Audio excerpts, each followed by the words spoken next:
I believe you've had some shenanigans with Restream at least once. I can't recall if I have, but anyway, that's probably Happens. good enough. Yeah, it happens, you know. Shit happens. So, yeah, that's about enough for now. So I'll say, hi, I'm Trevor, and welcome to Catching Up on Cinema. If you aren't familiar with the program, Catching Up on Cinema is a film analysis podcast wherein we introduce each other to films, expand our cinematic horizons, and in essence, catch up on our cinema.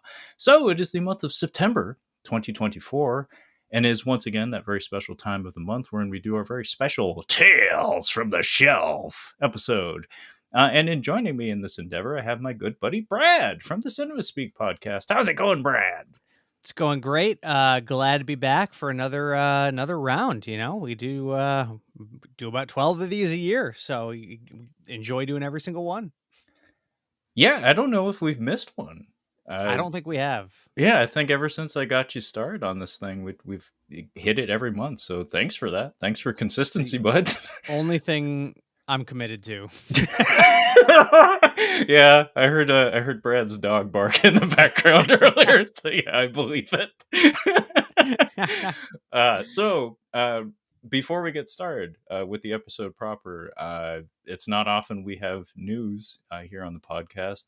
I, speaking for myself, I don't exactly have a large enough audience for any of y'all out there to give a shit, but this month here at Catching Up on Cinema happens to be our anniversary month, our sixth year of podcasting, posting every week for 6 years straight. Kind of a big deal. And also including incredible 12 of these Tales from the Shelf episodes every year. So quite a lot of content that's been put out within the past 6 years by myself and my buddy Kyle, and also Brad, who's been on the show several times. How many? I'm trying to do some math here. Quick maths. Did we do this? I think we want to say we started this in 2020. Tales from the Shelf, right? So does that sound right? Because I know we first connected at the end of 2019 because we reviewed Uncut Gems. I remember that. Yeah, that's right. Yeah. So I'm guessing we started it within a year, don't you think? Yeah, it was shortly after we started working together. So yeah, maybe 4 years straight of Tales from the Shelf. So maybe 48, 46 episodes, something like that. Nice. Kind of a big deal. But as you may have noticed, Brad's name there on the screen, he has his own podcast, the Cinema Speak podcast. And it just so happens I'm celebrating my 6th year of podcasting, and Brad is celebrating a milestone for himself. So Brad, take the floor, man. Like, get everybody up to speed. What's going on at the Cinema Speak? Yeah, well, we hit 400 episodes. Episode 400 is set to come out tomorrow. So yeah, very cool. But I will say, I kind of brought this up in our 400th episode, like 400, like, who cares? It's like, 300 is like, whoa, 300, 500, you're like, whoa, 500, 400 is kind of like, it's like, it's not really like powerful number, you know what I mean? So we had a fun episode. We did have a surprise guest call into the show, potentially somebody that has some pedigree in the film industry. That's all I'll say. But yeah, check that out tomorrow. It's a fun one. It's a good one. Had most of my regular crew on there. Of course, Trevor, I do consider you part of the regular crew, but not that I didn't want to have you on there, but it's like, hey, why isn't Trevor here? I don't want that guy here. Fuck that guy. I probably should have invited. I guess I don't know why I didn't, to be honest. I mean, I would have accepted, but hey, man, I'm really excited to actually listen to the thing tomorrow when it drops. Full disclosure, I don't have any like special behind the scenes knowledge as to what went into episode 400 of Brad's show, but I'm pulling for D. Wallace and doing a pop in on the show. Now that would be good. That would be good. I'll have to wait and see. What happens. Okay. Well, I'm fingers crossed for hey guys, it's D. Wallace from E.T. and Cujo. Mm-hmm. So that being said, all the housekeeping aside, let's get to the episode proper. So if you're not familiar, dear listener, and hopefully viewer, I see no one in here, so sorry. A Tales from the Shelf episode is essentially Brad and I, our excuse to talk about our respective film collections. As you may have noticed in the background of our webcams, if you're watching the video version, we both happen to have quite a lot of DVDs and Blu-rays and 4K discs. Hey, we got some comments in the chat. I'll just say, somebody says hello, and best that money can buy. Is that our boy? Is that our boy I Santino? believe that is Santino. I believe that is Santino. Santino, you are the best that money can buy. You heard it here, folks. So a Tales from the Shelf episode is basically our excuse to talk about our respective film collections, the movies that we own, the movies that we've added to our curated collections. We're not hoarders here. Uh, so every month we have like a unifying theme to guide the discussion. And this month, Brad had the neat idea of playing into the September theme, uh, a month where in this region we often start our public school year. The theme for this month is Scholastic Screenings. So we'll be talking about movies from our shelves that happen to deal with school in some way, shape, or form. To what extent, nobody knows. But hey, Brad will serve as referee, as he usually does. Santino comments, I need to up my rates. Lol. That's what they all say at first. No way, man. You're gold. You're gold, Santino. You're great. We always appreciate you being here. So, Brad, being as I am the host, I'm going to do my hosting duty and toss you promptly under the bus. What is your first scholastic screening that you'd like to share with us? Well, it's not one that immediately came to mind when I thought of this theme, but when I was going through my collection and I saw this one, I'm like, oh, that is a good, like, that is a school movie. That it all revolves around high school. And kind of the whole idea of high school is hell. And it is the classic. You could say it's the classic from Mr. Stephen King. You could say it's the classic from Mr. Brian De Palma. It is Carrie, um, which I like quite a bit. I think it's really interesting that um, it's like, it was Stephen King's first novel, and it's kind of like what introduced people to him, because it is a horror movie. Uh, Santino, I don't know how long you're gonna last at this rate. Um, it is a horror movie, but like, it doesn't really go into full blown horror until like the third act. Like, obviously, she has telekinesis early on in the movie, but I guess the horror for the first two acts of the movie is just her having to deal with bullying at school, her crazy overly religious mother, and it's a pretty effective look at how horrible high school can be, and then obviously amping it up quite a bit. And might be a good potential PSA to any bullies out there. Like, what if your bully turned out to have telekinetic powers? What could happen? I really like the direction here. It does feel like it's De Palma has his De Palma isms for sure. It does feel maybe a little different than what he ended up kind of doing as his career went on. Obviously, this is kind of early in his career. But no, I think performances are really good. Obviously, Sissy Spacek is incredible in this, and like some of the best casting in terms of like casting somebody who's like an outcast in school. Because like one thing I always kind of dislike is in a lot of these movies that take place in schools and high schools, they cast somebody who's like, a freak, and somebody who's gets bullied, and they look like, if you took that person and put them in any high school in like the country, they'd be like the most gorgeous, popular person there. Like Chloe Grace Moretz in the Carrie remake. It's like she doesn't look like a freak. Like she looks like she would be like the most popular girl at that school. Now, I'm not saying it's always based on looks, but Sissy Spacek, not that she's an unattractive or ugly looking person, but she is has a very unique look, and something that is very uh, believable as somebody who would get bullied. Not, and that's, not even counting the fact that she's shy and she's like a loner kind of thing. But I think her casting, like just her eyes, just incredible. So yeah, It's good. And I did read the novel, not that long ago, a few years ago, and I always heard people say like, "Oh yeah, the novel, like the movie doesn't get as crazy as the novel." Yeah, exactly. Just take off the glasses, put on some lipstick, and they're a new person. But I do think I think the craziness that happens in the movie, I think it's enough. Like there's more that happens in the novel, but I don't think it's totally necessary. So yeah, it's a good one. Not my favorite De Palma or my favorite Scorsese or Stephen Stephen King King. movie. I almost said Scorsese, then I almost said Spielberg. But it's up there for both of them. It's a really good movie. Oh yeah, no, I quite enjoy Carrie. It is a De Palma movie through and through. Stylistically, like I mean, obviously his style has changed over the years for sure, but it has a lot of his trappings. It has a lot of his tropes. The ratcheting up of tension and the multicam kind of stuff. They're all gonna laugh at you, Brad. Nobody like that. That to me, that's like the first thing that I always think of when I think of Carrie is they're all gonna laugh at you.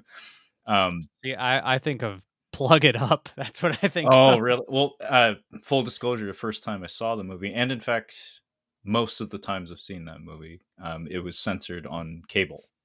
So that opening sequence, I don't even know if I got to see it, honestly, I because rem I there's quite a lot of nudity in that sequence, if memory serves. I remember, watching the opening scene on cable, and it's just like the whole scene is just like smeared. Like it's just like you can That's what just I see like remember. just like flesh colored blobs, and like you can just hear the dialogue. That's pretty much it. Yeah, I remember being like a young teenager and seeing that on TV and kind of like zoning out because it's like I don't even know what I'm watching right now. So I probably didn't even notice the plug it up thing until many years down the line when that would register a bit more cleanly to me, and also when I had a chance to see the movie unedited. But yeah, to me, they're all gonna laugh at you is what I always think of. But yeah, it's a really skillfully put together film in so many regards. You're totally right with Sissy Spacek. Her casting is incredible because it's not just her look, like it's the energy that she projects.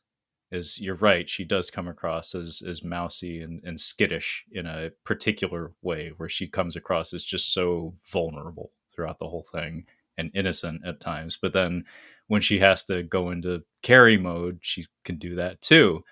Um, I haven't read the novel, but could that be the most paused spot for young boys when that was on VHS? Probably not. I thi Probably Fast Times at Ridgemont High or Yeah. something like that. Not Carrie. I don't think Carrie is one of those movies that you pause for whatever fucking reason.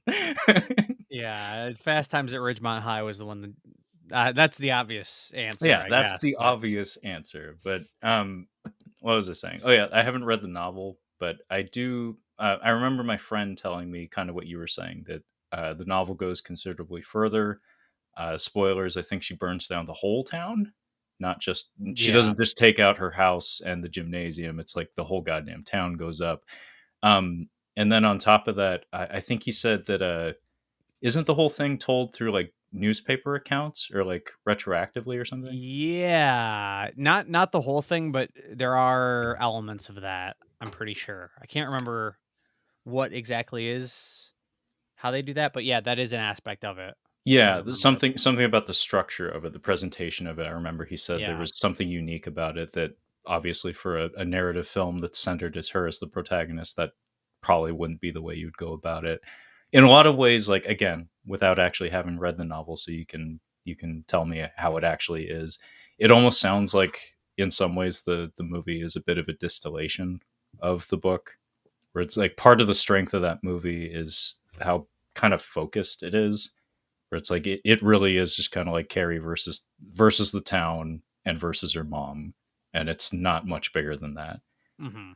And I think it works really really well. And Yeah. you described it pretty well. High school from hell. It's like school is hell. Like it's in my mind, yeah, maybe the prototypical example of like high school being a cruel like primal environment.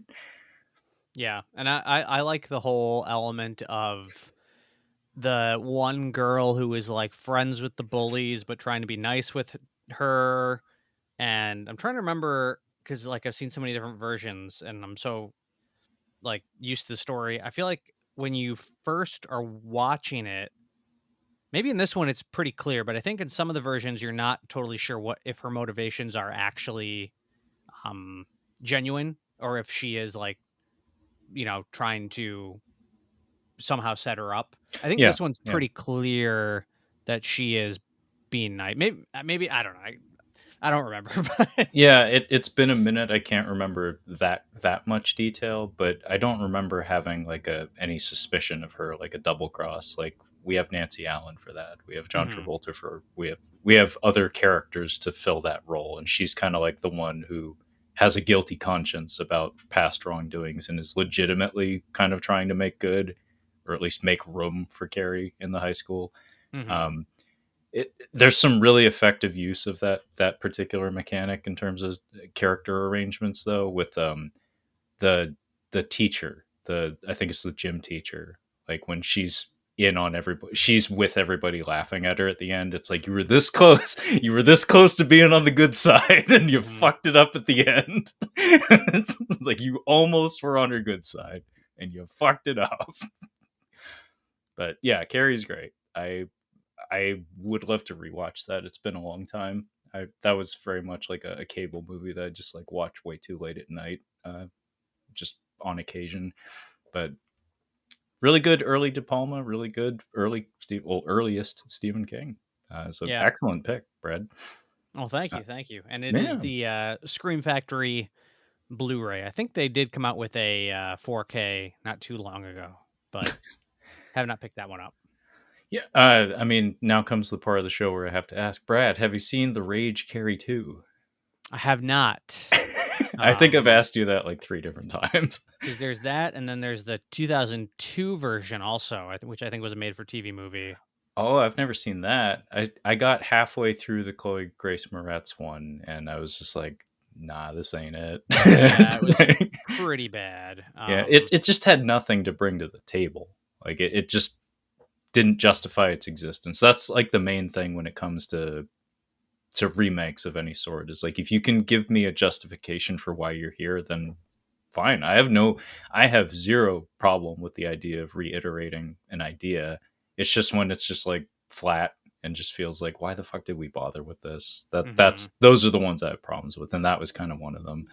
Santino asks, "There is a sequel?" Yes, Santino, there's a sequel. It's called The Rage, Carrie 2. And the kind of nice gal, I think, that actress, I think she returns as the same character 20 years down the line or something. Okay. Yeah. It's like late 90s MTV era horror. Like think like I know what you did last, or I still know what you did last summer. Kind of that kind of vibe where it's the post Scream era of horror. So it has that like edgy teenage vibe to it. It's not good. Like it really isn't. But I'll never forget. It's just one of those movies. It's one of those trivia factoids. My parents did in fact rent it, and we did in fact watch it. So it lives forever up here, and there's a character death in there that is quite memorable. Okay, well, it's got that at least. It has at least one really memorable kill, just one. Yeah. Stephen King or, Stephen King, his stuff has had a lot of sequels, like, if you Yeah, think about it. yeah, Even, yeah. like, because not he doesn't write a lot of sequel novels, but, like, All the Children of the Corns, there's sometimes they come back, and then there's, like, sometimes they come back again, sometimes they come back for good. I think there's 3 of those. Jesus. Yeah. Kind of yeah, Yeah, interesting. needful things too, needier things. Yeah. Santino, doesn't she die in the end of the first one? Well, fucking spoilers. Yes, Carrie, Carrie does in fact die at the end of the first story. But they do have a sequel, so fucking figure it out. See for yourself what they do with the Rage Carrie 2. Anyway, let's get out of Carrie. So, makes it sound like Podunk Town or something. Okay, so I'm going to try my best to follow suit here with what I think is, at least for a certain generation of folks, Spoilers, not my own, being as this movie is slightly older than myself. But it is a franchise.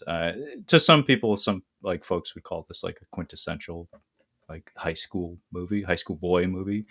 I have here an absolutely hideous box set styled after a VHS clamshell of The Karate Kid, the Mm. movies, which features, I think, just it's just the Daniel LaRusso trilogy of Blu-rays. So no Hilary Swank. I think they did get her for the Cobra Kai show, which I do not watch, have not watched. I have a good buddy, a very good buddy, in fact, who really loves the show. He keeps encouraging me to watch it, and I keep being like, I'm okay. I'm okay over here, man. But Hmm. the Karate Kid is from, I think, like 1984, somewhere around there. And of course, it's about the story of Daniel LaRusso, a new kid in town from the East Coast, arriving in Southern California, where everybody is blonde and everybody wants to pound him because it's the 80s and that's the terminology. We're going to pound you, Danny. um, I love these movies for a variety of reasons. Mostly just the first one and maybe half of the second one. Like the third one is a bit of a gimmicky joke. Like it is kind of a trash movie in a lot of ways, but there's at least one cast member in there who's really having a lot of fun in it. Um, but yeah, a lot of people think of these movies as like like kind of consummate 1980s high school, like young up and like coming of age, like learning to stand on your own 2 feet kind of stories. And yeah, they're fun. I don't watch them all that often. I'm not like an obsessive fan or anything like that. But yeah, Brad, do you have any connection to the Karate Kid series of films? I actually don't. I've never seen them. Um, Really? yeah, I don't know why. Just wasn't one of those that we had in rotation in our household. We were firmly anti karate. No karate in the house, Brad. Nope, nope. We were more of a surf ninjas kind of. No, I'm joking. Although Almost did a spit take. I seen I, that one. I seen that I, one in the theater. yeah. Oh, I think we rented that one, so I have seen that one. But yeah, Ba I don't know. Baba Ram, Barbara Ann. Yeah, I've been meaning to watch it for a while. Just haven't got around to it. But now I want to ask you about that packaging. Is that like is that fake or is that actually what's going on there? Is it? It's not a real Oh, VHS, is it? no, no, no, open up. It's it's It's just some gimmick. Okay. it's just a gimmick, and it was on sale. Okay. Okay. Like I said, it's not my favorite thing on my shelf, but it was the cheapest way to get all these movies all in one box. And also, I had no interest in the next Karate Kid, so I was like, yeah, if there's a way to just get those first three, like that would probably be ideal. Because I've seen that one. I do remember watching it back in the day. I don't remember a lick of it. Um, but for the most part, it's just the trilogy for me. Like I said, I haven't watched Cobra Kai. Um, although I have heard good things about it. And in terms of like fan service, I guess they go like above and beyond. We got a comment here. Oh, that sounds like a good time with some booze, says Santino. And also, hey, it's Steampunk Link. Ah, Karate Kid. Great NES game. I somehow can feel the sarcasm coming through the power of the internet. I was gonna say I never played that one. I think that was a weekend rental from my older brother, and yeah, it's no bueno. But yeah, the series of films. I think the first one is kind of legitimately a classic to some degree. It's from John G. Avildsen, so same director as Rocky, Rocky 1 and 5. So arguably the best and the worst of the franchise. Yeah, but Yep. both ends of the spectrum, he gets it. He wanted to make sure nobody could outdo him in either regard. It's like I am coming here to make memorable films. It's like, which kind of memorable? I'll leave it up to you. But yeah, the first one is, it very much feels like it's made in the spirit of a Rocky kind of film. It is very much kind of an underdog story. Pat Morita he's phenomenal, like as Mr. Miyagi. Like he really is like a film icon. Uh, kind of a big deal. Like not these movies weren't in heavy rotation in my household growing up, but just you absorb a lot of things through cultural osmosis, and then you see them at like a certain age, and it just kind of resonates on a particular level that feels really good. Especially the second one, which if memory serves, they shot quite a lot of it in Hawaii, and it's doubling for Okinawa, which is actually where my grandma's side of the family is from. So like she's also from Hawaii, so it's like either way, it's grandma's backyard, and just that and a lot of the cultural stuff, like the Japanese culture and language and stuff present in that film was kind of neat, kind of special to see at like an early age.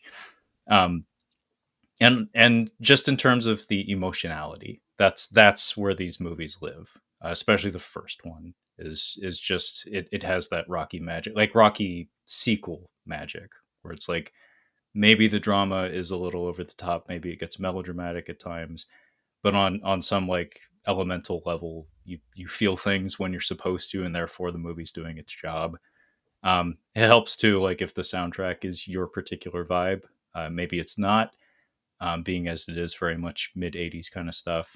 For me, that's where I live and breathe. Like that works very well for me. You're the best around is just a wonderful montage sequence. Hmm. I would highly encourage you to check them out, or at least you don't need to see the whole series. You can kind of tell that they're running on fumes, especially by the time they get to that third one. Um, Listen, if I'm Ralph gonna, if Macchio was like 35 or some shit by the time they were doing that third one. It's still supposed to be like a senior year of high school by the time they get to that yeah, third one. It's a little embarrassing. if I'm gonna sit down and watch these, I'm doing the whole thing. All right, there's no half measures on this. We're watching Hilary Swank. We're watching the Jackie Chan. We're doing the whole Oh, thing. So that's why I haven't even touched them because I'm like, if I'm gonna do it, I gotta go all in, and I don't really want to.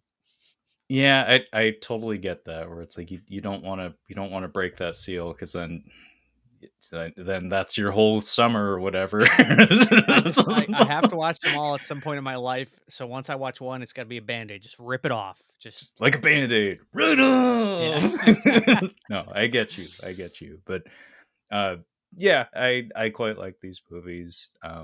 I do think they very much fit the high school experience aspect of the conversation. The first one mostly. The second one, it's basically like almost like a homestay type situation where it's like we're going to study abroad for a year or a summer or whatever. And then the third one, it's just like I don't even know what the fuck we're doing. We're digging up trees. There's some Vietnam War buddies involved. Mhm. Oh yeah, the movie totally forgets that there's supposed to be a tournament at the end, so they just kind of shoehorn that in there. It's a fucking mess, but as I said, I think Terry Silver might be the name of the actor. He plays the chief antagonist of the third film. He is having a fucking blast. Like he is one of the more fun, over the top, like Frank Gorshin esque super villains of 1980s cinema. Steampunk Link comments. I totally forgot there was a Jackie Chan one. I never forgot, but I never actually saw it. I'm very curious about the naming convention of that one, being as it's very obviously taking place in China, and there appears to be no karate in the film whatsoever. But branding's a thing; it's important. I heard it's not bad actually. Like I've heard it's really not. I've heard it's a perfectly fine coming of age sports drama film that happens to be set in China, starring what is it, Jaden Smith and Jackie Chan. Mhm. Yeah. Yeah, I've heard it's all right. Like I just never got around to watching it. What let me ask you this, just a little off topic of the sports thing or the school thing, but like what would be your top sports movie? Would it probably be Rocky or You can't throw that at me like sideways like that. That's a whole ass can of worms. I love sports dramas. Like I'm not even that big of a sports fan when it comes to sports. Boxing is my number one. Like I'm borderline boxing scholar. Like I do my fucking research. I love that shit.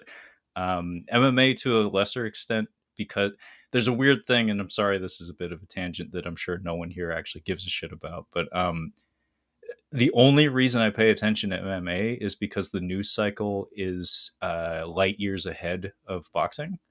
They it was a sport born on the internet, so the news coverage of it is to the minute kind of. Whereas boxing, it's like every week or so there's an article or something.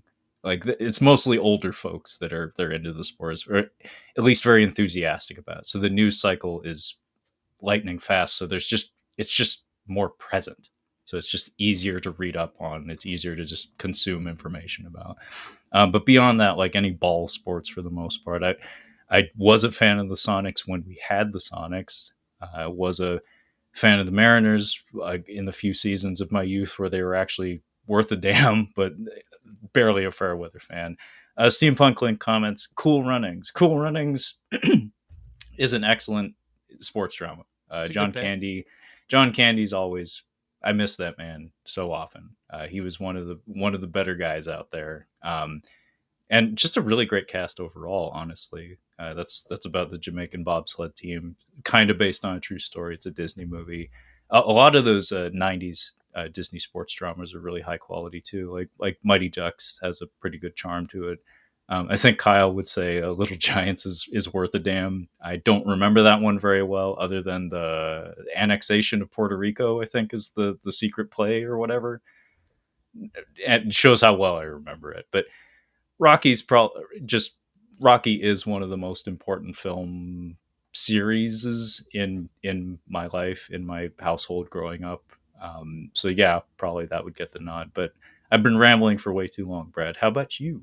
What would I you don't say is one know. of your top sports dramas? I mean, I'm trying to like, I would think like you say like, oh, do you like sports dramas? I'd be like, oh, of course I do. Yeah, I love movies and I do love sports. But like I'm just looking through lists and I'm like, man, I don't know. Like, not like there's not many sports movies that I like rank as like some of my favorite movies, which is odd because I would think it should be an easy win, and I'm surprised I don't have more. I probably would say Rocky probably would be up there. Um, Throw in just a little bit of a curveball. I mean, I do really like Miracle. Um, I've heard uh, that's a brilliant sports drama. It's a lot yeah, of people's favorites. a lot of it. I mean, does come down to the true story, and I'm a hockey fan, but I do think that is a really good movie. Yeah, But yeah, I think I'd have to say probably Rocky would be my number one. Yeah, I don't know. I'm just surprised there's not more that I like hold in. I've never seen what is it, Hoosiers? I've never seen Hoosiers. that's a good one. That's Yeah, a really that's one good I one. could probably Slapshot's see. also like a classic. I like Slap. Yeah, if we're going in the comedy route, then it's then we Goon, yeah, then Goon, Slapshot. goon. I like Caddyshack and Happy Gilmore. Then we open things up a little bit. Yeah, yeah. Um, Well, that's the thing is that it's a very versatile subgenre, and like I mean, it also takes you in some interesting territory where it's like you just rattled off a couple of golf ones. There's still more like the Tin Cup. I couldn't give two shits about, but it exists. It's also mhm. about golf. Breaking Away is actually a pretty good one. It's about cycling. I can't ride a bike, Brad. I never learned how. And yet I've watched a couple of movies. I own a movie about cycling. So yeah, maybe we'll have to do a sports movie month here at Tales from the Shelf.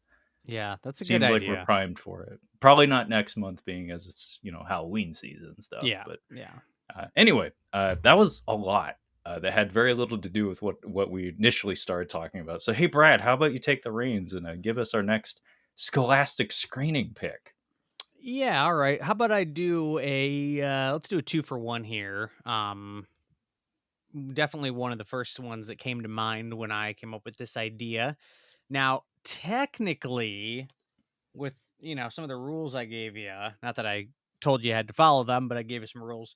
Technically, very little of each of these movies take place in school, but they're very school centric because one is on the final day of school, first day of summer, and then the other one is on the last day before the school year starts. And it is the Richard Linklater double feature of Dazed and Confused and Everybody Wants Some. Two movies that are basically same kind of vibes, just hangout movies. Um, One takes place in the 70s, one takes place in the 80s. He's come out many times. I'm a big Richard Linklater fan, and I love both these films. It's funny because, like, Dazed and Confused, I had always, before I watched it, just kind of thought it was like, like just a stoner comedy. And there are definitely stoners in it, and it has some of that humor, but it's like that's like so not really what it is. Like, it's almost like the title works against the movie, especially I remember, like, the DVD or the Blu-ray cover, I don't it has, like, you know, 4 or 5 or 6 of the cast members, like, we're looking up at the sky and they're looking down, and it's, like, the one guy who's, like, the stoner, and it's, like, the tagline is "Watch it with a bud." Like, it just makes it seem like it's just like, Cheech and Chong or Harold and Kumar. It's really not that at all. Like, you have kind of, like, all different uh cliques and stereotypes. Like, you got the jocks, you got the younger kids, you do have the stoners, you've got the sporty kids, you've got the popular girls, and it's just following all of them on the final day of high school. And there is a little bit of some sports element. The main character is kind of he's a star football player, and he's dealing with the coach wants him to sign a release that will say, like, I promise I will not do drugs or enjoy alcohol during the upcoming football season. And the other people on the team are just like, dude, just sign it. Like, we're not going to follow it. You just sign it and just. But he's like kind of like torn because it's like the first time he feels like, he wants to take a stand on something, even something as small as this, and it kind of leads to a little bit of a coming of age kind of thing. And yeah, I would say it's definitely more of a coming of age movie than a stoner comedy. But everybody wants some very similar. This one is guy going to college. I believe he's a freshman, and he's joining the college baseball team. So he's kind of like being taken into, the club. Joining the crew, and just a great cast. You got Glenn Powell before he became a major star. I think this was his first Richard Linklater appearance, and he's great in it. Zoe Deutsch, early appearance from her as well. And yeah, it's funny. It's just Richard Linklater. His movies, especially his hangout movies, are just so watchable and fun, and great soundtracks. And yeah, it's really cool how each of these complement each other so well. And I wouldn't be surprised if in another 10 15 years he does some kind of 90s um school or out of school hangout movie. um but yeah, definitely, I would say Dazed and Confused is up there as one of my favorites. And Everybody Wants Some is, you know maybe a little step down, but it's almost as good. Like, it's solid. Yeah, Richard Linklater is one of the more commonly brought up directors, at least on Brad's end of our discussions, and also one of those directors that's like I'm very familiar with his filmography without ever having seen much of it. I think maybe the only one I've seen is School of Rock, if I'm being honest, and I don't think that's representative of his entire filmography, not by a long shot. It just happens to be one of the more mainstream successful ones. Hmm. But I've always wanted to see at least Dazed and Confused because the movie has a great reputation. I didn't know that they kind of share, like, they feel like bookends to kind of like a high school experience. I didn't know that they were set up that way. Those two different films. That's really interesting. Um, his relationship with Glenn Powell. He's the killer. Was it called? I get that. Hitman, you're thinking probably, Hitman. right? See, Yeah. I get it all confused because there's so many fucking killer movies now, and like there really Yeah. are, Brad. There's a lot. They just had the John Woo Self remake come out. I think it's supposed to be like one of the worst movies of the year or something. That's a shame. But Hitman is his most recent collaboration with Glenn Powell, but he's worked with him a lot, right? I want to say he has, but I'm trying to think of anyone outside of these two, to be honest. Oh, Yeah, maybe one other one in there, but I can't think of it off the top of my head. well, But I, I in any case, it's a long relationship, like spread and out over many years. I remember watching Everybody Wants Some when it first came out, 2016 or whatever, and I remember the reaction was Glenn Powell steals the show and not really knowing who he was, and it is funny how, yeah, the people who called him out in that and said he stole the show, they were right. He did end up becoming the biggest star. You got Wyatt Russell's in there as well. I Oh, like him. He's a real good fit for a college ball player, like a baseball player for sure.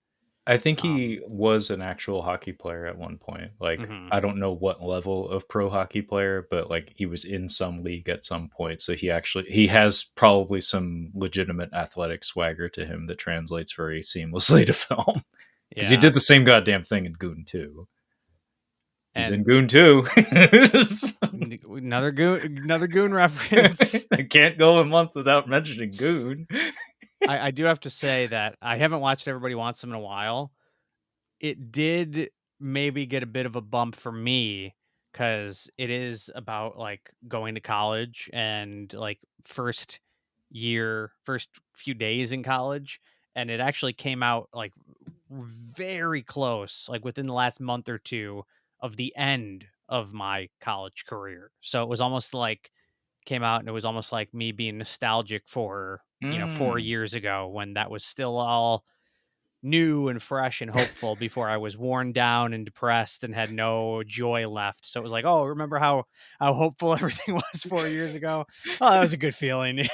I hope you had the time of your life, Brad. Those first few days were great, man. They were just woo. I remember my first few days in college were just like me shut in my dorm and just like trying to ignore everybody. And Yeah, having everybody bother me and be just be like, I don't want to know you, man. leave me Put that alone. trombone away. Where did you get that? Yeah. Yeah. No, I would really like to see both of those. There's something that's maybe like getting older, like those kind of coming of age tales, just like there's like a need or a longing for them that you feel a little bit more than when you're younger, I guess. Um, but yeah, I would like to check those out. Like if you had to like cite like a must see Linklater, like what do you think you would be your top pick? That's a tough one. I mean, for a single film, I probably would say Single Dazed and film, Confused. I single would probably film. say Dazed and Confused. Yeah, but if you had If I can include multiples, it'd be the Before trilogy. But yes, yeah, Dazed that's and where I was Confused, leading. and it's very watchable too. Like I think anybody would enjoy it, even though it's pretty plotless. It's very watchable. It's funny. It's easy to watch. But I honestly, School of Rock is a banger. Like I love that movie. Like that is Oh yeah. just such a great comedy, and like their final performance is like so inspiring and cathartic and just like gets tears in your eyes. So I love that movie. So No, um you've used the terminology before on the show, probably 3 years ago or something. But the getting the band together in this case, mhm, literally story. There's something always compelling about it, even in like shitty renditions of that particular storytelling trope. There's just something neat about getting a team of people together and doing a thing. It's mhm, like, and especially in the case of School of Rock, because you actually get to see everybody learn and grow in order to accomplish the thing. They aren't fully formed individuals like by the time you first meet them. It's not until the end where they all coalesce and kind of find where they belong, and it just has that kind of like I don't know storytelling magic to it that just makes you feel good. It's a very mhm. feel good experience. Very good film. Yeah. My I think it inspired my younger cousins to pick up a guitar at one point. Like the one actually stuck with it. Like he actually can play a guitar probably because of Oh, that nice. movie Yeah. and also Guitar Hero and stuff, I which don't was think big. I don't think I own School of Rock on. I Really? think I have the DVD like back at my parents' house, but I don't think I own it on Blu-ray, or I don't think there's a 4K. So because that's an like duh, like that's an obvious one. But Duh. All right. Well, let's get off a link later. And man, I will be totally honest, Brad. My pickings are slim when it comes to my oh school boy. picks. So I'm gonna try to bullshit something here. I've got a shit ton of stuff in front of me, but very little of it is actually school relevant.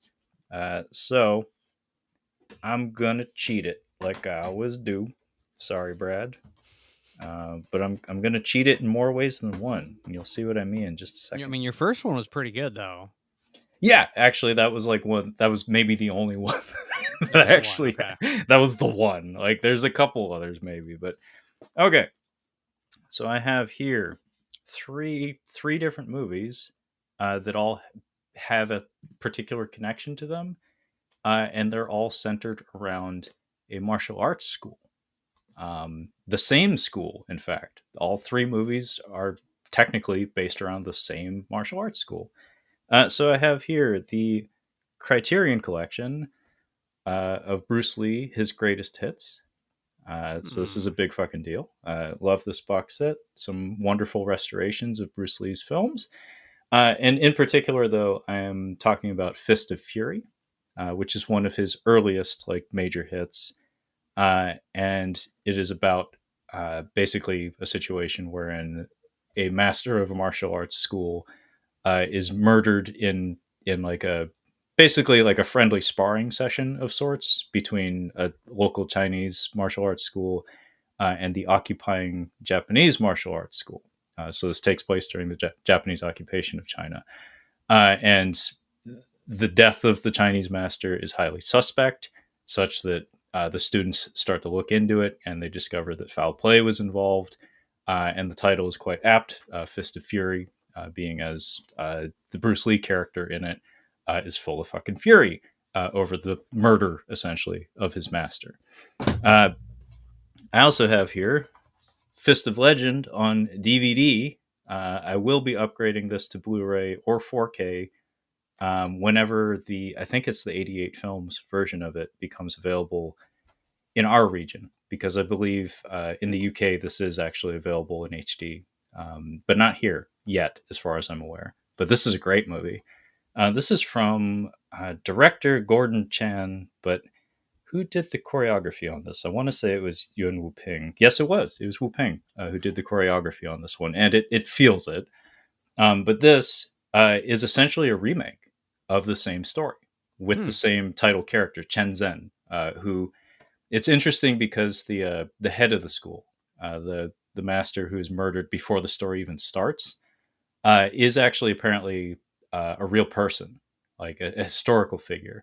But the character of Chen Zhen, who seeks vengeance on his behalf, is fabricated and has been represented in media and fiction countless times. So it's very interesting that you have this character who's actually birthed from fiction, but like tied in to actual historical fact in some interesting ways multiple times over. And then finally, I have Legend of the Fist: The Return of Jensen, starring Donnie Yen. Which do you care about spoilers for Fist of Fury, Brad? No, you can go Are you ahead and sure? that's Because fine. I no, I'm not going to spoil it for you. No, go ahead. Go because I'll probably forget. Nah, I'm not going to spoil it for you because I'm pretty sure you have that Bruce Lee box set, correct? I do, yes. Yeah, Been I'm meaning not to going to crack spoil it open for you. that for years. Yeah, I'm not going to spoil it for you. But the point is, Chen Zhen is the protagonist of all three of those films, and it's entirely about like trying to get a Chinese martial arts school up and running under Japanese occupation. So it's and also there's a conflict between the two martial arts schools. So they're frequently clashing with each other. So it's not a traditional school situation, but it is like at least the Chinese side of the story is very much playing up the fact that like this is a place where people go to cultivate better persons out of themselves. Like this is a place of growth and learning, and it being under threat from like the local government and friction with the neighboring schools is a threat to the community that stretches beyond just the people like that attended. It's like actually an attack on the culture at large. So it's I don't know. It's interesting. I mean, it's a tale as old as time. Unfortunately, the clash between Chinese and Japanese cultures.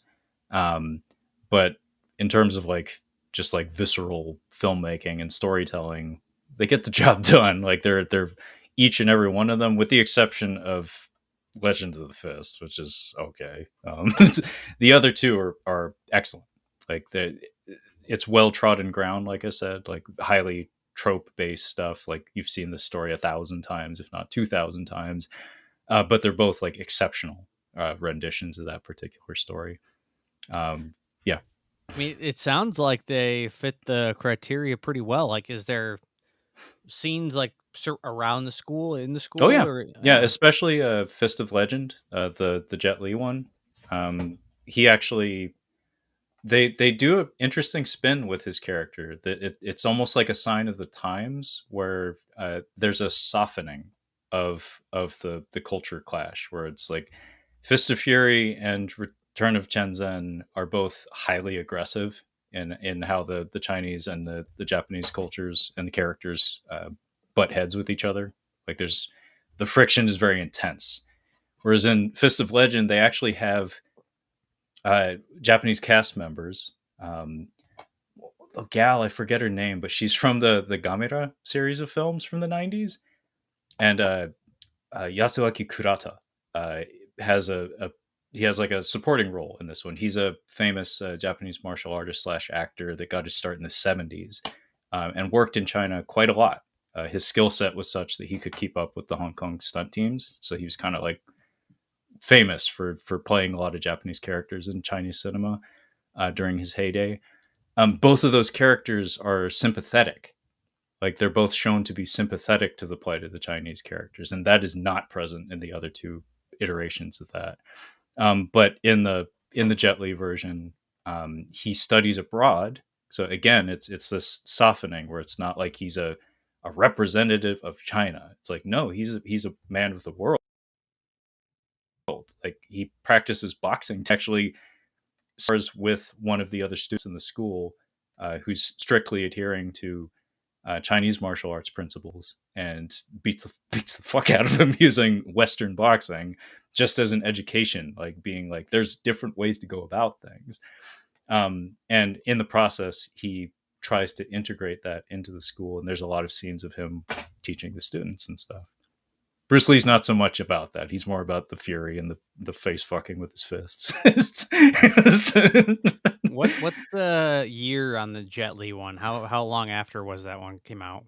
It's from the '90s. 90s. I want to say like 94, 95, something like that. So it'd be like early '70s, probably like 71, 72 to like early, like mid '90s. So And then Jet Return of Li, the yeah, he was already a big deal when that came out then, right? Like it wasn't yeah, like an early okay. yeah. No, he was established already. Yeah. So, Yeah. but it's an exceptional film in his filmography. Just overall, it's a very good one. It's interesting. I obviously know the title of the original. I Yeah. didn't know that was what it was about though. That actually has me intrigued. It gets a little confusing because it's also called the Chinese Connection in our region. Mm, So sometimes like it's hard to tell what movie you're talking about. But yeah, Fist of Fury is like one of Bruce Lee's better movies, honestly, like overall. I mean, he doesn't have that many. Like that's yeah. part of why his reputation is so beloved is because the body of work just is not that expansive. Um, Way of the Dragon is he directed that one, I think, as well. Mm. That one might be one that might be his best in some regards, but Fist of Fury might get the nod as well. A lot of people like Enter the Dragon. I think it's okay. I don't think it's his very best, but Way of the Dragon and Fist of Fury are my favorites. I think Hot take. Hot take. its cultural footprint is vast, Hmm. but in terms of like getting the most out of your Bruce Lee, it feels spread a little thin at times. Where it's like, oh yeah, and Bruce is here too. Kind of, a lot of it's actually the John Saxon show featuring John Saxon's hairpiece, baby. I love Like John Saxon. Those eyebrows, man. I do love John Saxon. I John do. Saxon is great. Yeah. John Saxon did so many Italian movies, man. Like I've seen his mug on the cover of so many of those Blue Underground Blu-rays that come Yeah. out. John Saxon, baby, Yeah. transcends cultural borders. You got to make a buck somehow. Man, I mean, he had a serious wig habit, man. I don't know if it'll be a main pick, but I actually believe I have a John Saxon movie in my pile. I mean, Believe. I mean, it's not a pick, but I got a John Saxon film right here, There baby. pretty Enter sure the he's in that, dragon. right? Yeah, pretty sure. Double checking Um, yeah, your yeah, Saxon he's in it. facts. Oh, he's in it. He's in it. All right. Yeah. Well, that's enough out of me and my Chinese martial arts school films. Brad, what is your next Scholastic screening? All right. Well, let's not go with those. Let's go with this one.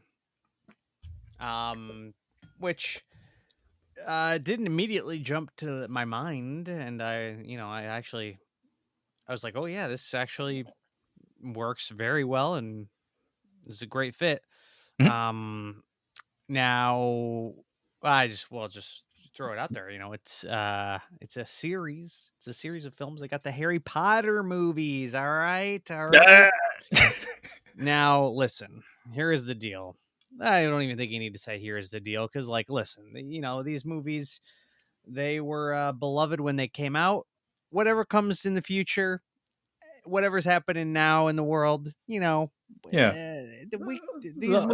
The author's not a great person, as far as we Yeah, can tell. yeah, there's a lot of authors like isn't the there's a wasn't I remember Ender's Game when that came out. Isn't that Oh guy yeah, a yeah, shit heel or something? yeah. He's a shitbag too. There's a Yeah, lot of shitbags out there. Brad.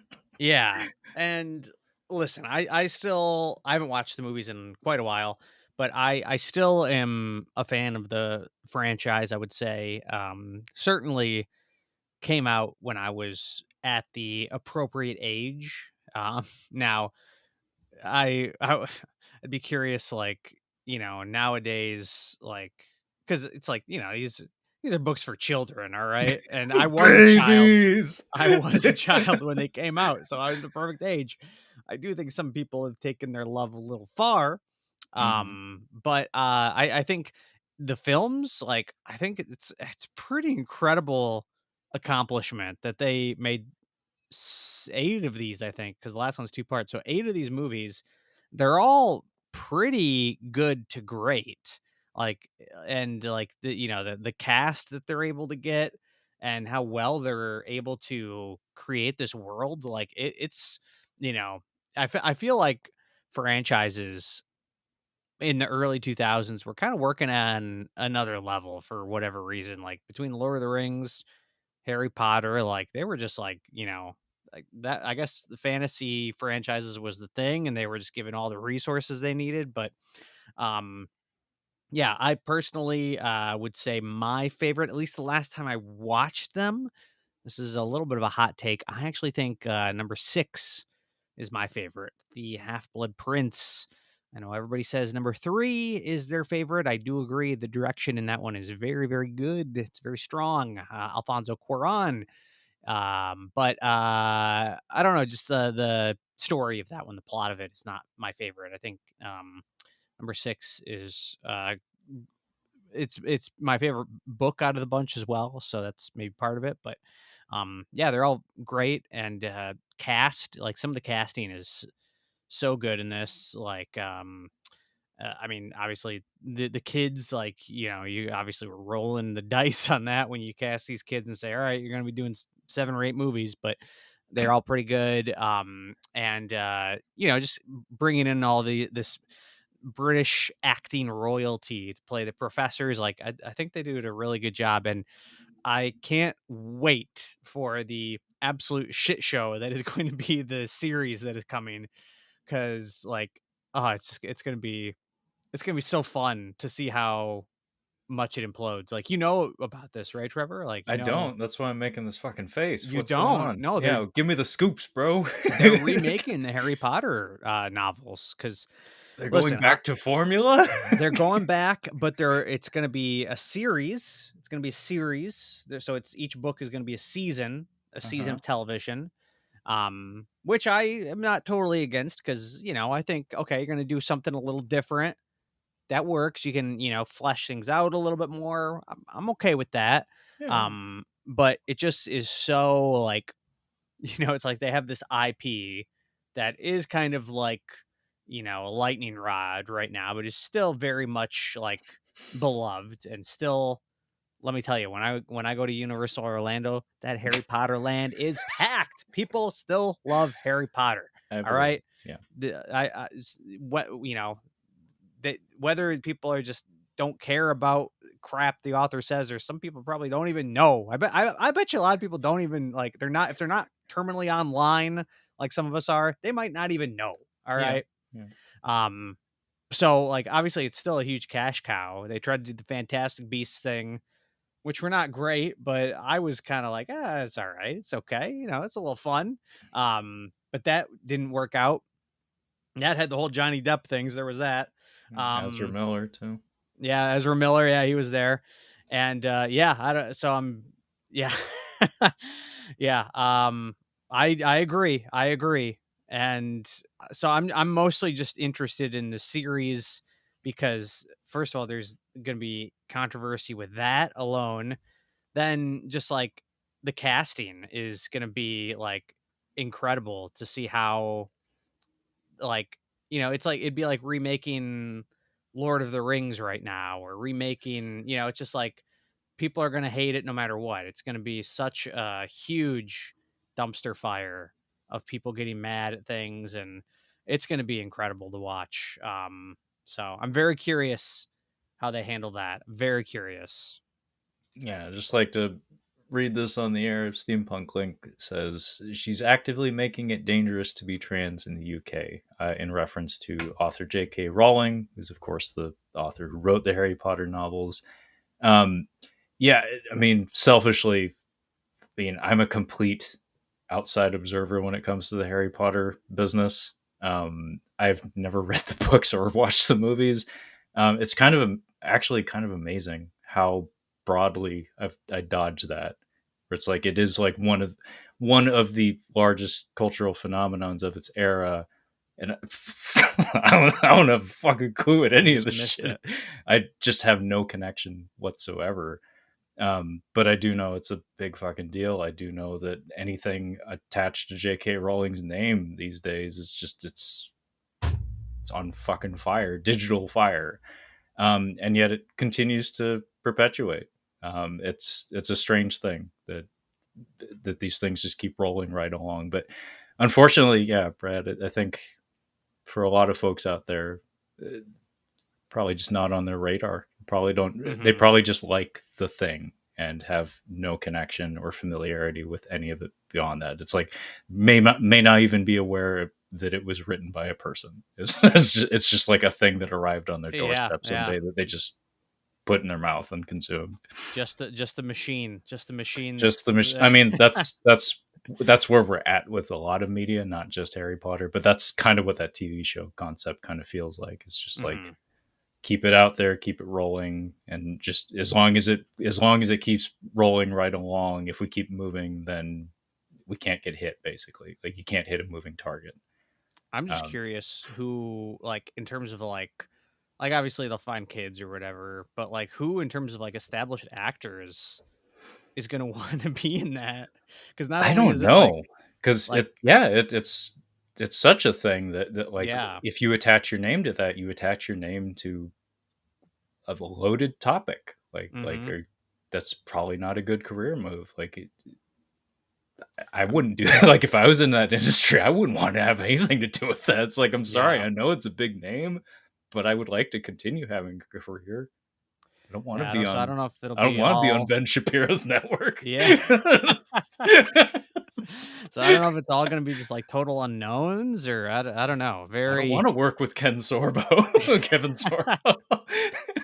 He would play a good Professor Snape, actually. That's a Oh good point. Jesus! I could see it. He's already got the hair for it. Oh my god! I'm He's curious if the that we're kind of joking right now, but there's a chance this all could happen because somebody's gonna have to pick up all this stuff. Somebody's Yeah. gonna actually Yeah. have to make this stuff. Fuck, that's dark. Yeah.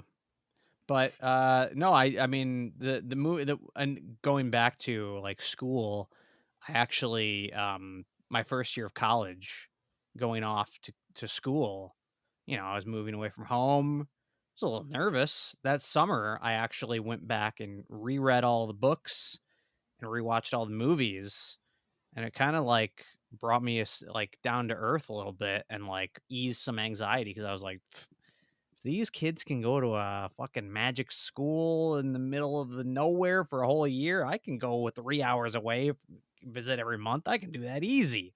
So it's like, grounded me a little bit, eased my anxieties. And I don't think I've watched the movie since then, but um yeah, so that was a cool personal experience right there, I guess. I mean, that's the experience for a lot of folks, as far as I understand. Is like that was kind of the secret sauce of that whole thing, was that it grew up with the audience. So if you got in at the right time, then there was potential for you to grow in parallel to the characters, kind of, and it made it resonate, on an additional level. I didn't have that experience, still haven't had that experience. But what's interesting about missing those movies is that, like, occasionally I'll see like clips of them, and I'll just be like, Jesus Christ, they spared no expense on these things. Like, these were the biggest productions of their day, and I had no idea. Like, I had no idea. But anyway, by the way, Steve Bucklick says Kevin Sorbo would be too anti-witchcraft, I think. And That is true. That is true. probably true. Okay. Well, I guess it's to me. So, you want to do one more, Brad, or you want to proceed to the speed round? I went first, so if you want to do one more, and then we could do speed Okay. round. I'll do one more pick, and then we can speed round it. Call it good. Okay. So, fuck. What else is it gonna be? Um, you know what? Fuck it. Why not? That's been the theme of all my picks so far.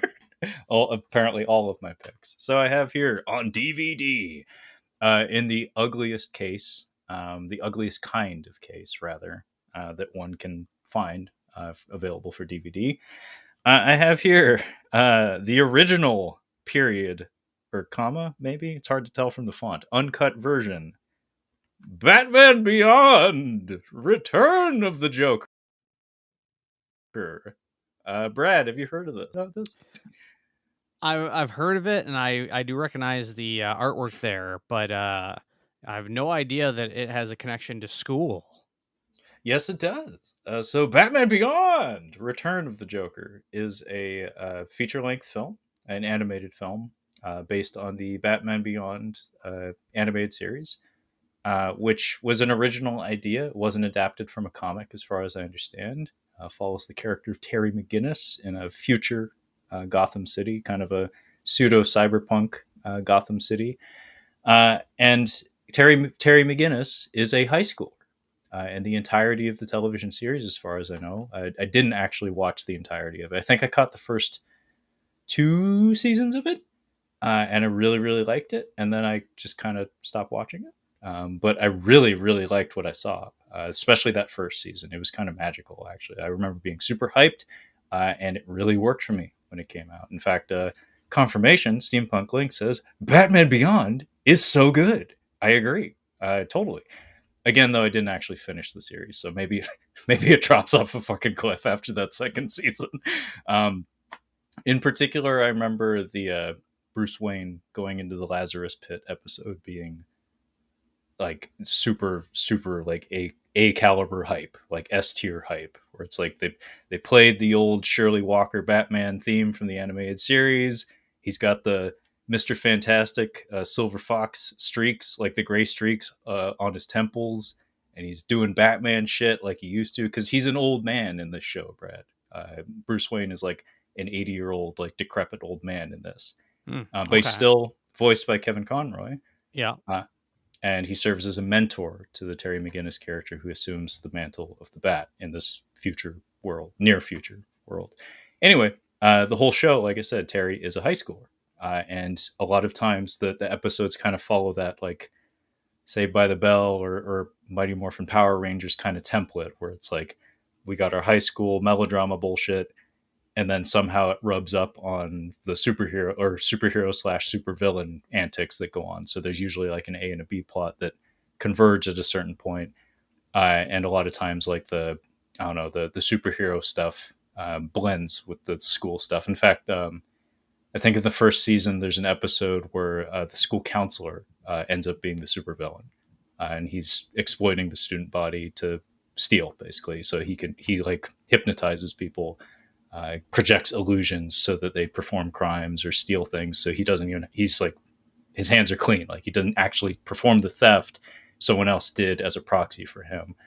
Uh, the movie is a little bit of an exception to everything I just said, in that I don't remember the school factoring in all that much to the events of this film.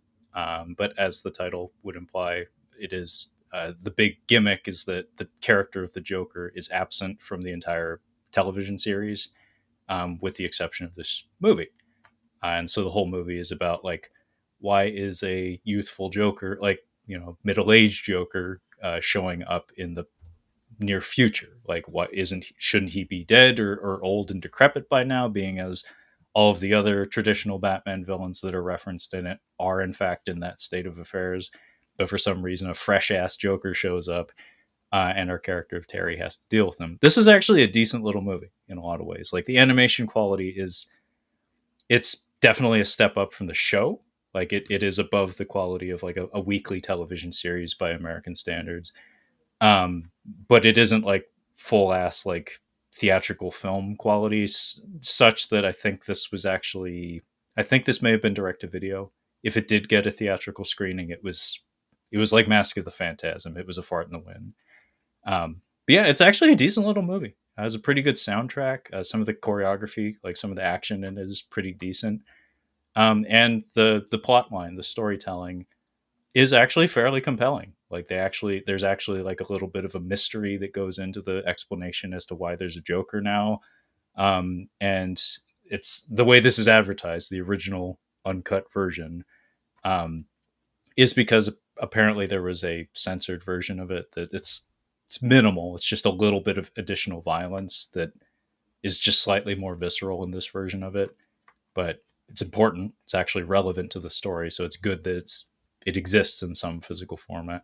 But yeah, I love Batman Beyond. It was a really big deal when it came out. It came out kind of after the Batman animated series and a Superman show and stuff. So it was like between that and I think Justice League. Um, Steampunk Link comments here. It's no Mask of the Phantasm, but it's a good movie. It didn't get a release in theaters as far as I know. Thank you for confirming if you did in fact look that up.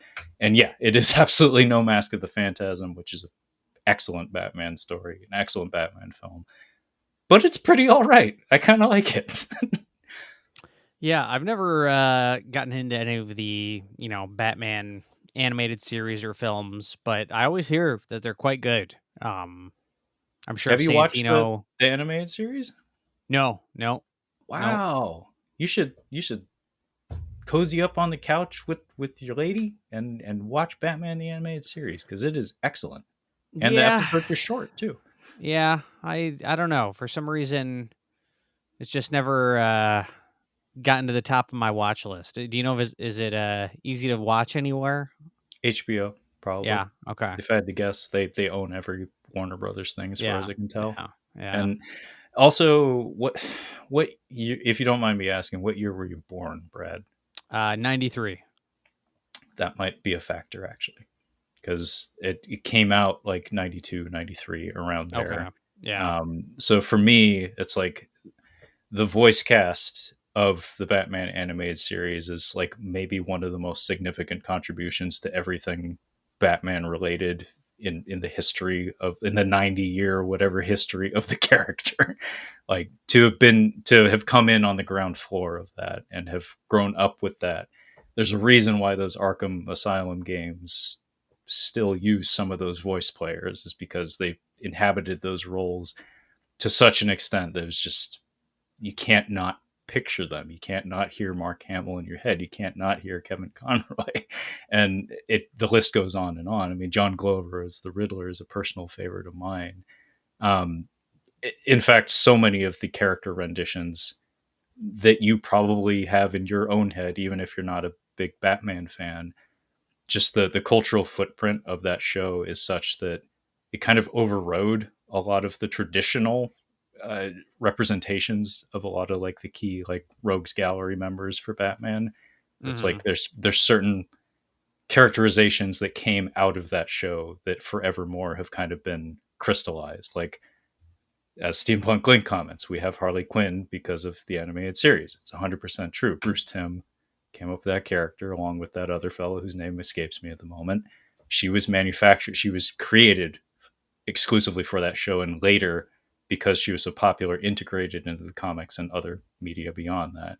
Clayface, his representation, is kind of birthed, like his most famous, his most mainstream friendly representation comes from that show. Mr. Freeze, they won a fucking Emmy for that episode, and that character was a fucking joke in the comics up until then. It wasn't until they retooled him for that show, took another swing at him, that they kind of figured it out. So cannot recommend enough, honestly. Yeah, it's just I guess it's just one I missed. Well, you were But born in '93, Brad. You were a yeah. fucking fetus. Yeah, no, but I remember like for sure seeing that cover, like probably at the video store and stuff, and I think they were still airing, like catching reruns of the animated series, but just never got into it for whatever reason. Yeah.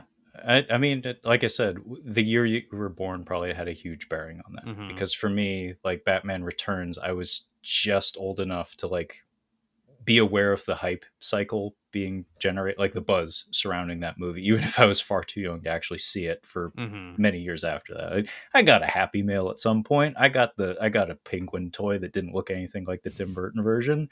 Steampunk Link comments. Going back to Return of the Joker, they left Quinn's fate ambiguous. Quinn's fate ambiguous because Bruce Timm wouldn't let them kill his greatest contribution to Batman. I believe it, 100%. I believe that Harley Quinn is entirely absent from the movie, as far as I know. If not, just not entirely absent, but just like brushed aside. It's like we're not here for her. We're doing the Joker. It's like we're doing something else. um, but yeah, long story short, check it out, man. Like if you find yourself in the mood to give it a shot, the episodes are short. Uh, they're fun little detective stories, mostly more so than like balls out action stories. Like the action is actually very economical in that show, and it has that cozy '90s feel to it. That's just kind of special, where it's like it's never in too much of a hurry to get anywhere. And also the soundtrack is top notch. It's some of the best compositions you'll hear from any era, honestly. They got Prince on that soundtrack there. Any Prince? No, there's no Party Man, Okay. unfortunately, but it's Shirley Walker, who did work with Danny Elfman quite a lot. And she does a magnificent. Her theme, Brad, is it's neck and neck with the best of Batman's themes. Like that cue is legendary. It's amazing. Yeah, I'll probably check it out someday and watch one episode and then never follow up on You're it. not gonna you're not gonna watch it.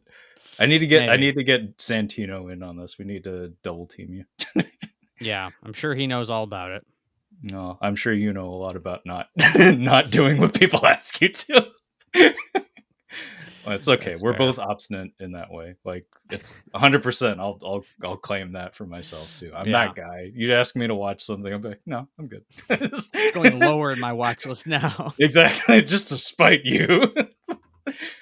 I mean, that's probably why we get along. We both have that. We both Hmm. have that going for us. Okay, well, that's enough school talk. So, hey, Brad, it's time for the speed round. Now, folks, if you're listening or if you're watching the video version, hopefully you're watching the video version. What the speed round is essentially what its name would imply. We're going to take a look at our runner-up picks. So the movies that we set aside for today's discussion that we didn't go into in detail, and we're just going to kind of run through them. Maybe there'll be some commentary, maybe not. So hopefully it'll be quick. Sometimes this takes 20 minutes, though. So the aptly named speed round. So, Brad, would you like to go first or should I? Yeah, I can go first here. I don't have a ton, but I'll start with another two for one. I've got 21 and 22 Jump Street. Oh, Uh, shit. I didn't see the second one, but that first one does have some real good high school stuff. yeah, yep. And the second one, I believe, is College. So they both fit and both very funny, clever movies. Phil Lord and Chris Miller. I don't know if this Oh, is where that they was Lord and Miller? yeah, Lord, I think it might be their first movie they directed. I don't know if they did anything before this, but certainly shot them up to stardom, I guess. Yeah, one was Cloudy with a Chance of Meatballs. That's like one of the early ones I think of when I That think of them. might have been their first one, maybe. That sounds right. Dave But Franco in that 21 Jump Street fucking nailed it. yeah, yep, Like his affect, his the way he doesn't move his face. I was like, oh my god, he yeah, gets it. Because like it was like it wasn't long before I saw that I met my friend's cousin who was much younger than us. He was like actually a teenager, and his affect, the way he presented himself, his tone, I was like, oh my god, he is a teenager. He's yeah, probably not actually, but he's channeling it. yep, Anyway, sorry. yeah. Real good cast. I like Ice Cube in both movies. Yeah, they're solid. I have a movie I haven't watched in a long time, but Battle Royale. Oh fuck. Quentin Tarantino's one of his favorites or whatever he hyped it up as, one of his 25 favorites or however. That was one of the first DVDs I ever imported. Oh yeah? Well, yeah, because it was very hard to get in our region because it was banned in so many countries Mhm. Yeah. in the mid 2000s. So are you a fan then of it or It's a very good movie. Mhm. The sequel's not as good, but it exists. Yeah. Never seen the sequel. Never seen the sequel. Yeah, it's okay. You're all right. I've got both versions of Suspiria, Dance Oh, Academy, hmm, going off Dance Academy. I need to see Um, both of those. yeah, both good, very different, Hmm. which I like. They're stylistically complete opposites almost. Yeah, Here's a good one. This is a good high school movie. Napoleon Dynamite.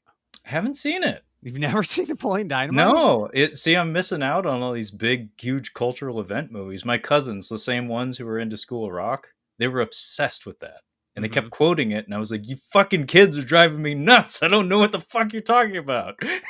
It is a very good I think it's a good movie, but it's like the kind of thing where it's like you watching it now for the first time, it'd probably I just don't be get it. obnoxious because it's, been quoted to death. Like it's just, I'll I be mean, like Peter McAllister from Big.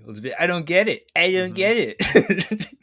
It was a big deal when it came out. It Like was a huge deal. Never saw it's, it. yeah, and it is kind of crazy that it became. I mean, I think it is genuinely really funny. Like honestly, I think the Napoleon is probably my least favorite part of the movie, like, his character. I think now he's just kind of obnoxious, but I think all the surrounding elements, like Uncle Rico, I think is amazing. Um, his brother, I think is great. So, yeah, it's good. I haven't watched it in a while. I don't know how it would hold up, but, in my mind, it's still quite funny. What's his name? Something Heater? Header? John Heater. John Heater. It got him a Adam Sandler gig, so hey. It's like, Yeah, yeah, yeah. He was the next big thing for a second there, and for a second there. yeah. Um I have Greta Gerwig's Lady Bird. Oh, I heard that's really Really good. good. Yeah, Yeah. really good coming of age high school movie. Still probably my favorite film of hers that she's directed. Hmm. I don't know if you would count like her collaborations with Noah Baumbach. I'd maybe put Frances Ha a little higher, but um, very good. We have the John Saxon movie that I was talking about. I have Black Christmas. Hey, it's a Black Christmas, baby. One of my favorite horror movies, one of my favorite Christmas movies, very creepy. Oh, it's really Um, good. We've it's reviewed yeah, it for catching up on cinema at one point, and both Kyle and I were like, "That's a like horror aside, it's just a very well made film." yep, And it, is that the fella who also did Christmas Story? it is. Yeah, Bob Yeah, Clark, yeah. right? He Is that owns his name? Yeah. Christmas. Mhm. It's like the Rocky guy. He's got both ends of the spectrum, happy and horrifying. Um, but yeah, I'm a big fan of that movie. Obviously, it takes place on a college campus at a sorority house. I like Um, that cover, by the way. I didn't like the redo they did of it that showed the iconic image of the oh eye. yeah, nope, Don't I show hated that. that. Don't show that. That's too essential to the experience. You should obscure that. Don't put that in there. I've been a big fan of Scream Factory with their 4Ks going with the theatrical artwork. Yes. I'm I a like that. huge proponent of that. Yeah. These ones are a little loose. I guess the one fits pretty good, but I grabbed both because they kind of fit. I have Child's Play 3, which takes Oh, place at a military academy. yeah, that's right. And when I went to grab this, I was like, well, I mean, Child's Play 2 has the iconic scene in the classroom where he kills the teacher with a ruler. Dude, So I I was love the like, cinematography in that movie, the second one. yeah. The low angles they use for so much of it, with the from the child's perspective, it just has that weird off kilter vibe to it that's so hyper real, but it just works, man. It's Yeah. really cool. 2 is very good. I like two a lot. I think I had watched it. I just watched it for the first time like a couple years ago, and I was like, "Whoa, this is like way better than I thought it would be." Yeah, Um, it's a good one. Three I think is kind of meh, but 3 two I is really love. not great. 3 Yeah. is probably the worst of the franchise, I would say. It's Um, it's really flat. It just yeah. doesn't have much new to bring to the table. Only thing that was good is the director went on to direct some of the best episodes of Lost. So, Oh, no shit. however he got there, we're thankful. And then my last one here. This is another kind of loose one, but there are quite a few school scenes. Donnie Darko. Ah, another big deal movie I haven't seen. Yeah, yep. It's I rewatched it not too long ago. I still think it holds up pretty well. It's maybe a little like I don't want to pretentious isn't the right word, but like you just a little like overly heady for like no reason. Like it doesn't totally work, but I still think it's the direction is interesting. There are quite a few memorable scenes, and yeah, I like it. Yeah, there's several scenes in Drew Barrymore's classroom. So yeah, it's yeah. There's actually now that I think about it, there's quite a few school scenes. So this fits pretty well. Okay.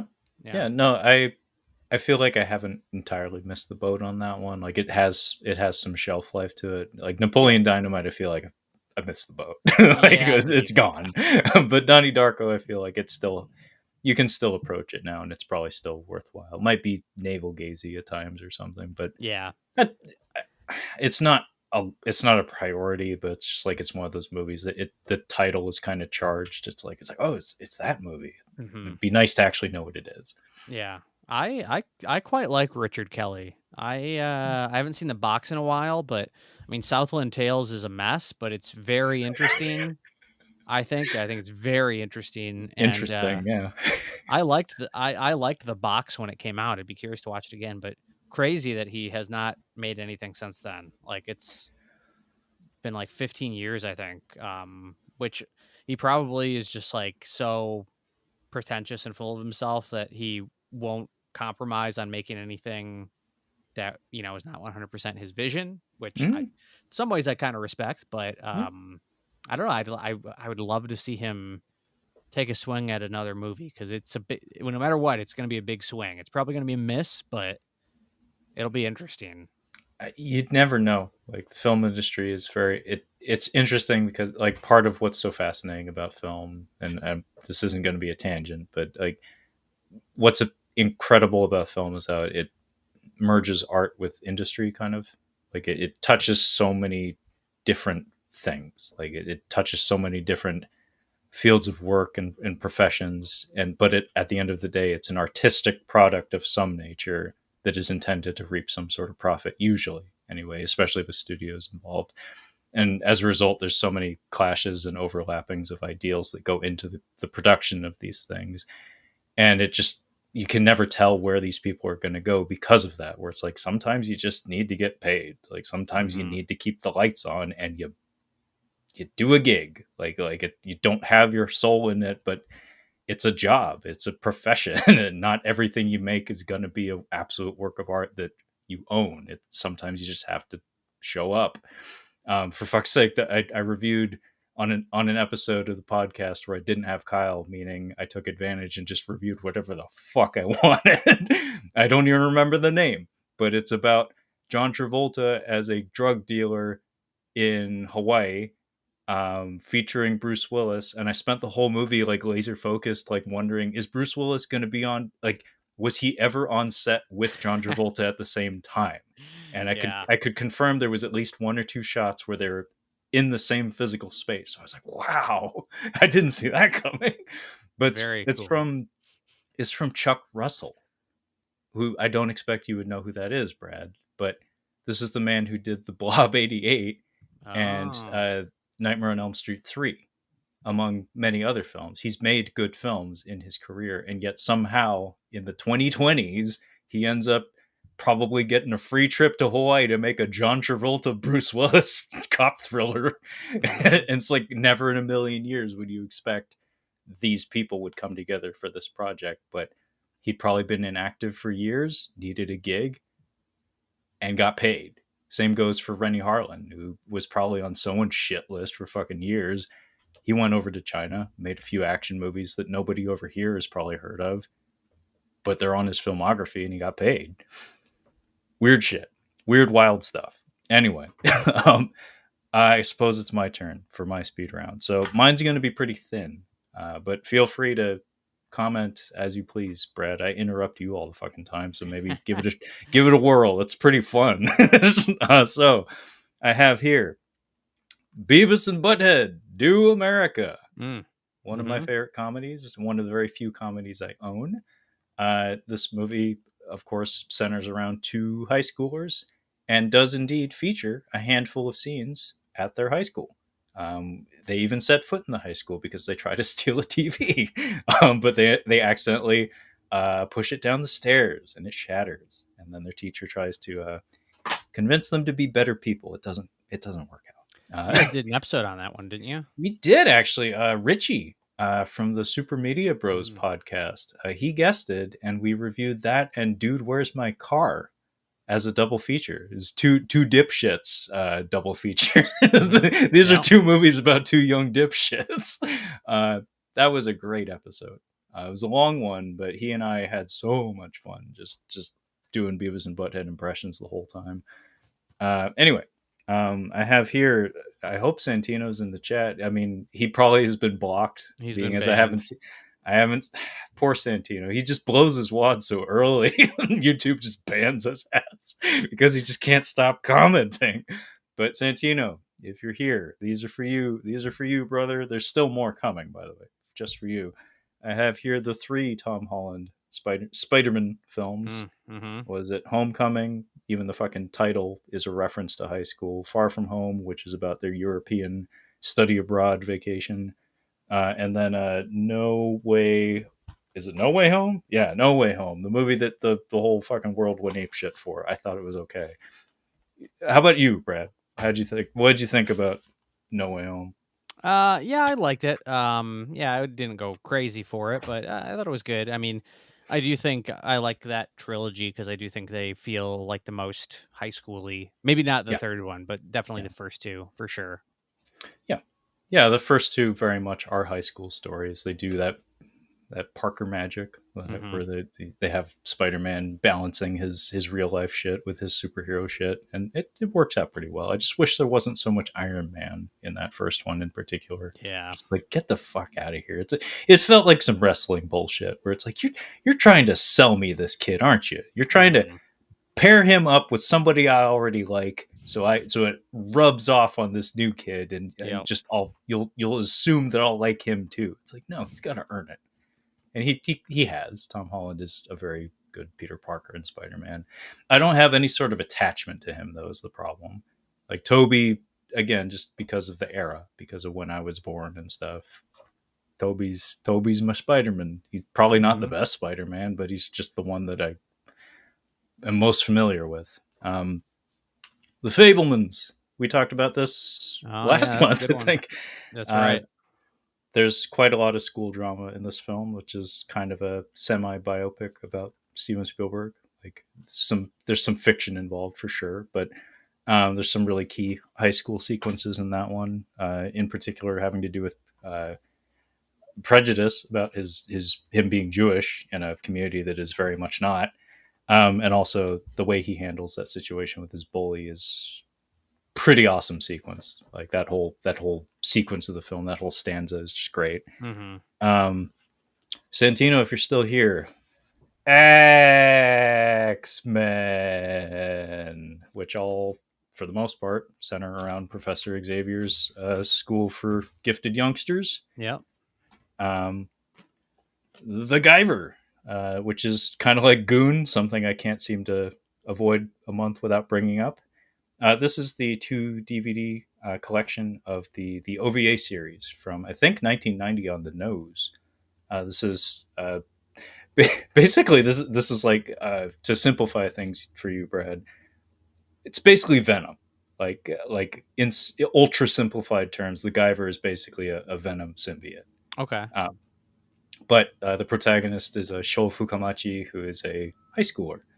And in fact, in the early goings, the story moves past his school life. Like, it moves past like his day to day life very quickly. But the early goings of the story, there's like a ultra powerful corporation that is seeking him out and basically trying to murder him and everyone around him. And they succeed very regularly.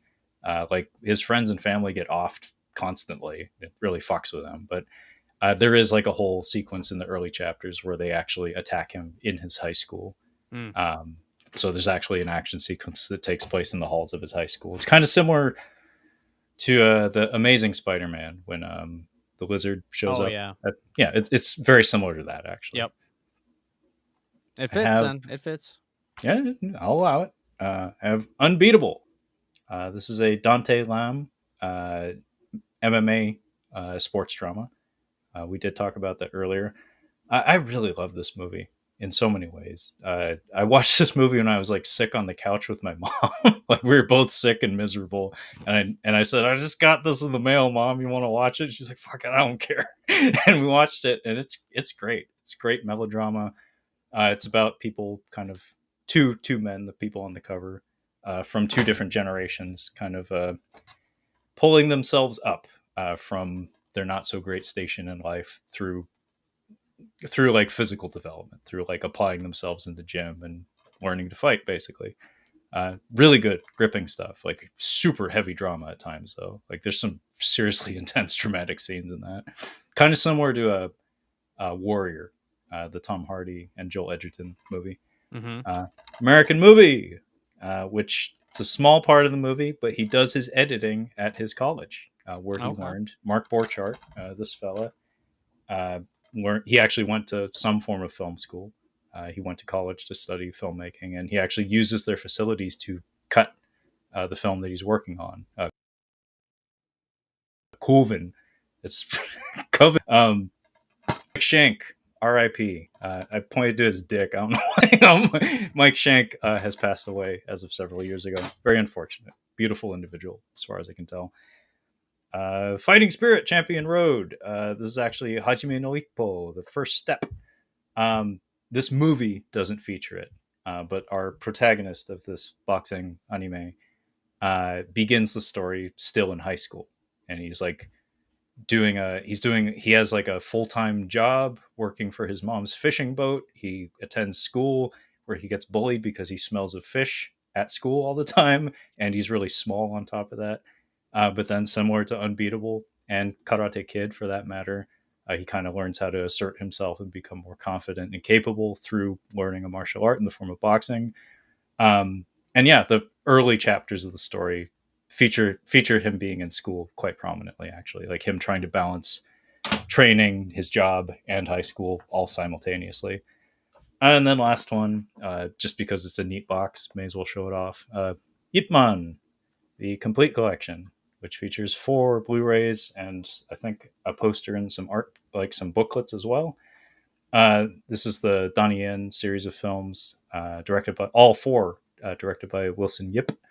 And all of these films feature Yip Man as our protagonist, who is a martial arts instructor, um, founding or teaching a school in all of these films, actually. Like, the first film is about the kind of like establishment of his school is taken away from him in the first one. And then the second one and thereafter is when he moves to Hong Kong and opens his school. And because they could never figure out when they were going to end the franchise, they kept having Bruce Lee have cameos in every sequel thereafter because they kept thinking that would be a beautiful way to end the story, where it's like Ip Man's a real person. He's famous for having taught Bruce Lee martial arts when he was a young kid. It's like, let's keep ending these movies with having Bruce Lee show up and we can close the book on Ip Man. It's like, but they keep making millions of dollars. So let's just keep making Ip Man films and keep bringing it ending them back. with Bruce Lee. It's like, by the time you get to the last one, it's like, okay, let's give him cancer. Let's give him cancer so he can stop punching people, for fuck's sake. It's like, and of course, there's rumblings that a fifth one might happen. So we'll fucking see. Anyway, Isn't if Santino's here? Didn't last time he pulled out Ip Man, he said, "Oh, the Star Wars guy," or am I thinking of? yes, he did. Okay, Santino said, "Oh, hey, it's Donnie Yen, that guy from that Star Wars." I was classic. like, he does it. It's like the pocket calculator thing from Seinfeld. It does other things. He does other things. Yeah, He did Star Wars. He was in Star Wars because he was the most bankable, the highest paid actor in China at the time, and it's a Disney production. Let's get Donnie in on this. Let's have him do some stuff. not gonna hurt. Yeah. What does he say? I'm with the Force, and the Force is with me, or something. I want to say I'm one with the Force. I am one with the Force, and the Force is one with me, or I with think me. so. Yeah. Yeah. And then he gets shot or whatever. Spoiler. Anyway, yeah. So that was Scholastic Screenings, Brad. Well done. You had some good picks there, man. You had more than you were making it sound like you were, bottom of the barrel kind of thing. But no, I thought those were they all fit pretty well. Okay, so no red flags thrown. Very good, very good. We did Some it. minor ones, but that's to be expected. No, whoa! That's some bullshit. Get that out of here. Yeah. All right. Well, it's probably super late in your neck of the woods here, so let's get you out of here. So, yeah, as we said, this was our Scholastic Screenings discussion here on Tales from the Shelf. But before we go, thanks, Brad, for joining me. This was great. Thanks for scheduling it earlier in the month than we usually do. I've got some real life shit going on later. I got a vacation ahead of me, so I'm glad we were able to get it in. Yep. Yeah, like you said, we haven't missed a month yet, so we have to get it in. So I'm glad you gave me the poke, and yeah. All right. Well, before we go, Brad, would you care to let our listeners and hopefully viewers know where they can find you and your super awesome podcast, which is about to celebrate its 400th episode?